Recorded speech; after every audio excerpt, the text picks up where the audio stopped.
voilà d'abord dans un lieu assez magique, qui est très très ancien, encore plus ancien que les comtes de Champagne dont on va parler.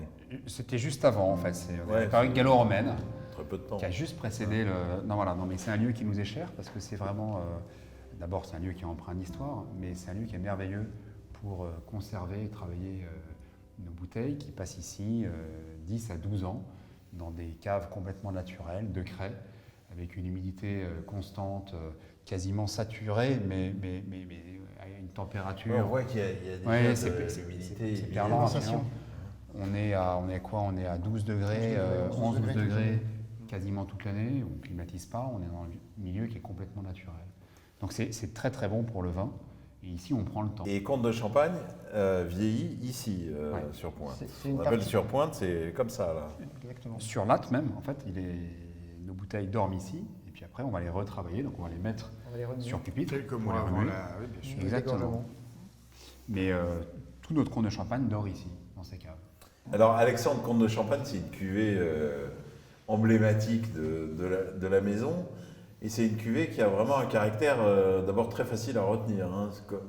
En cépage, c'est pas beaucoup de Un cépages. seul cépage, Voilà. le chardonnay. Et en tant que cru, Un seul terroir, la Côte des Blancs. Et 5 crus mythiques. Avise, Ménil-sur-Auger, Auger, Cramant et Chouilly. et c'est millésimé. Et c'est C'est-à-dire millésimé. qu'on choisit toujours une année Sur lequel on a une émotion toute particulière du chardonnay provenant de ce terroir. Alors, c'est travailler comment? On a vu tout à l'heure qu'il y avait un peu de barrique dans... Ça sert que pour Comte de Champagne, pour les Alors, vinifications. effectivement, la maison Tétinger ne développe pas une vinification sous bois très importante, mais sur cette cuvée-là, on a comme une épice, parce qu'on on la travaille vraiment comme un révélateur de goût, comme une épice, cette adjonction de barrique à hauteur de 5 à 8% selon les millésimes, puisque certains millésimes peuvent accepter un petit peu plus de bois, ou en tout cas ont besoin d'un petit peu plus de bois pour se révéler au niveau complexité. Et pourquoi, alors pour les super spécialistes, pourquoi vous choisissez Chouilly pour mettre sous bois et pas Parce que c'est pas terroir? la barrique qui fait le vin, mais c'est le vin qui épouse la barrique. Et on a besoin justement d'avoir un vin qui permet de tenir la barrique, qui permet de tenir le bois. Et aujourd'hui, effectivement, nous, c'est notre terroir de prédilection. C'est un terroir qui pinote presque légèrement en termes de profil organoleptique sur le chardonnay. Et c'est vrai qu'aujourd'hui, c'est ce chardonnay-là, c'est ce type de chardonnay-là. Les chardonnays qui pilotent. Oui. C'est super simple. Donc pour mémoire, un comte de Champagne, c'est au moins 10 années de cave. C'est vraiment là qu'il va se révéler. On a vraiment besoin de ce temps pour que toute la complexité aromatique se révèle. C'est vraiment un projet vin qui a besoin de beaucoup de temps. Ah ben, les grands crus de la Côte de Blanc ont besoin de ça. Et pour nous, j'ai envie de dire, c'est un cadeau de travailler des vins Le comme meilleur ça. terroir, c'est le cœur des grands crus. Ah, Parce que, il faut savoir que ce sont les villages qui sont classés en Champagne et qu'à l'intérieur d'un village classé, il y a encore des parcelles qui sont meilleures que d'autres. Évidemment, Comte de Champagne, c'est issu d'un parcellaire super choisi à l'intérieur des gros crus. Exactement. et c'est un vrai cadeau de travailler des vins comme ça, parce que là, on s'inscrit toujours sur un pas de temps extrêmement long. Donc, pour le chef de cave, là, on fait fi de toutes les contingences temporelles. Ce qui est quand même dingue, c'est qu'on parle toujours de ce temps, mais là, on a une couleur qui est d'une jeunesse Presque invraisemblable, juvénile, parce que presque un gamin, la juvénile. plupart des blancs tranquilles qu'on goûte aujourd'hui d'un millésime 2008, ils ont une couleur quand même assez dorée. Là, on a l'impression que la vendange a été faite avant-hier. Quelques jours. Et vous avez vu que quand on le goûte dans la crayère, l'énergie supplémentaire que le vin a dans sa crayère par rapport en haut, en particulier l'intensité de la matière et même du gaz carbonique. Alors 2008, c'est quand même un millésime particulièrement spectaculaire, très intense, avec une énergie folle. Et comment on choisit ce qui est millésimé ou ce qui n'est pas millésimé dans le Comte de Champagne, les années que... Quand on a réellement quelque chose à raconter par rapport au millésime, mais vraiment quelque chose du chardonnay provenant de cette Côte des Blancs. On fait vraiment un focus sur cette aire d'appellation.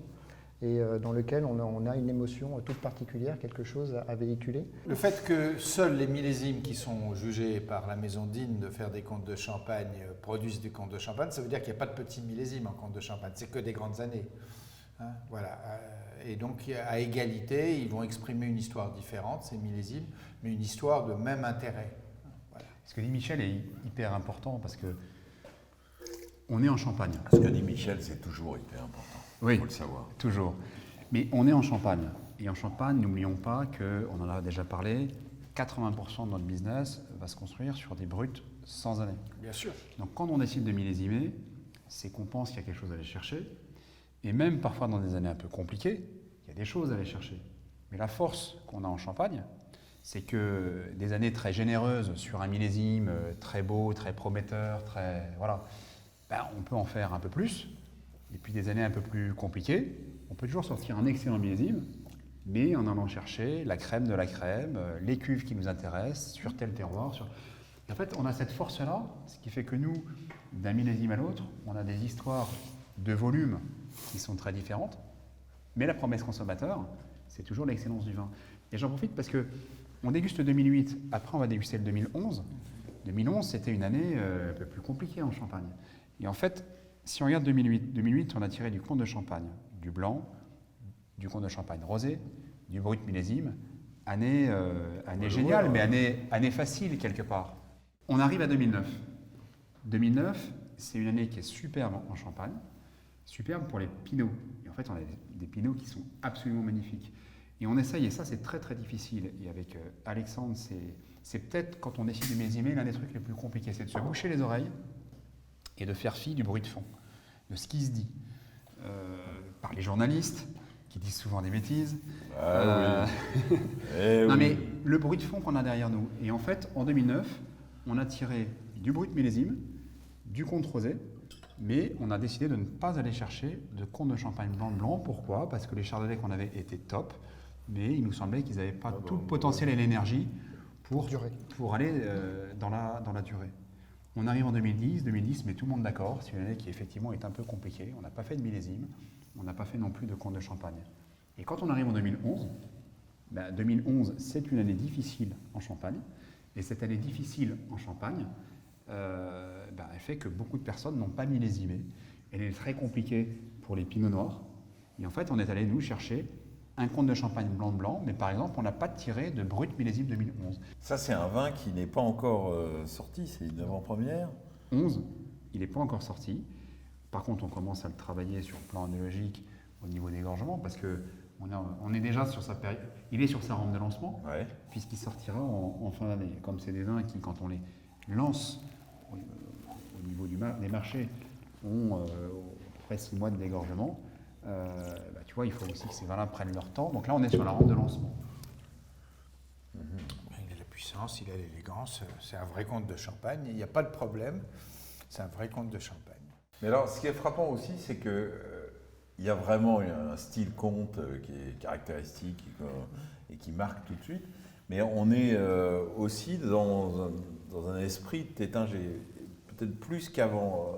Avant, il y a une quinzaine, une vingtaine d'années, comte de Champagne avait une forte personnalité immédiate, mais qui était qui nous semblait parfois un peu déconnecté du reste de la gamme. Aujourd'hui, on sent que tout ça est dans le même univers et dans la même Cohérence volonté. ensemble. Précision, le travail de précision, bien permanente. sûr, bien sûr. Et puis le goût de ceux qui le font. Hein. C'est une maison où on boit son champagne, on l'aime, et on l'aime d'un certain style.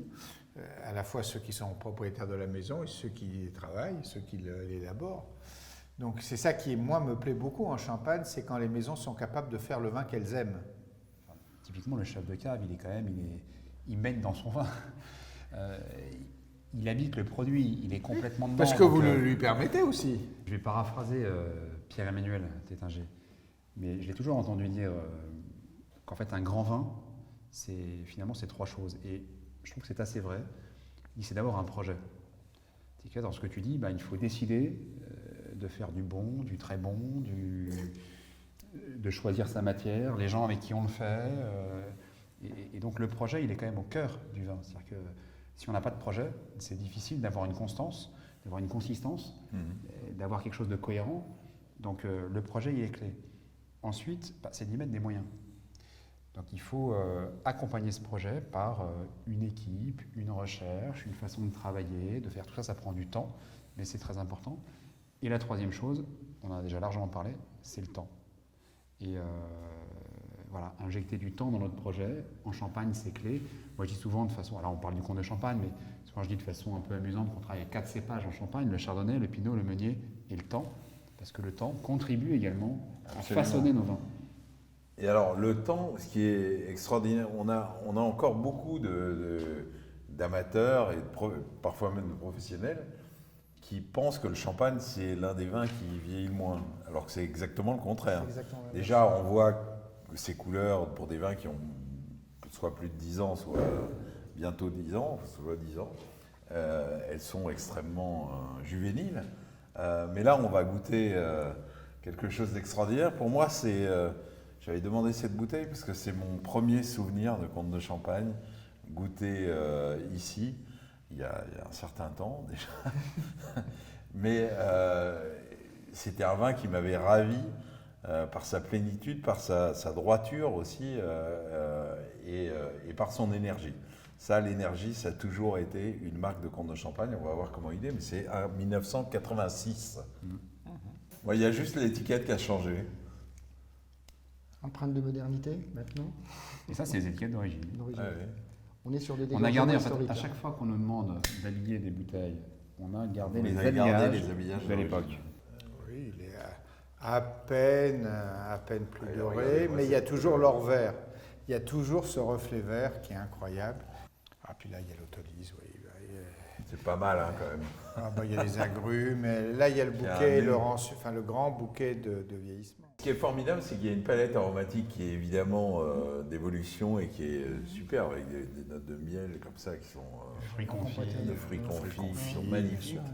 Mais en bouche, on a cette fraîcheur, cette énergie. On a même une bulle qui est encore très présente. Tu as les agrumes, etc., qui sont liés aussi au dosage, qui est magnifique. Hein. C'est ça aussi qui donne ce que n'auront pas les plus récents, qui sont moins dosés, hein, mais qui auront une autre forme de minéralité.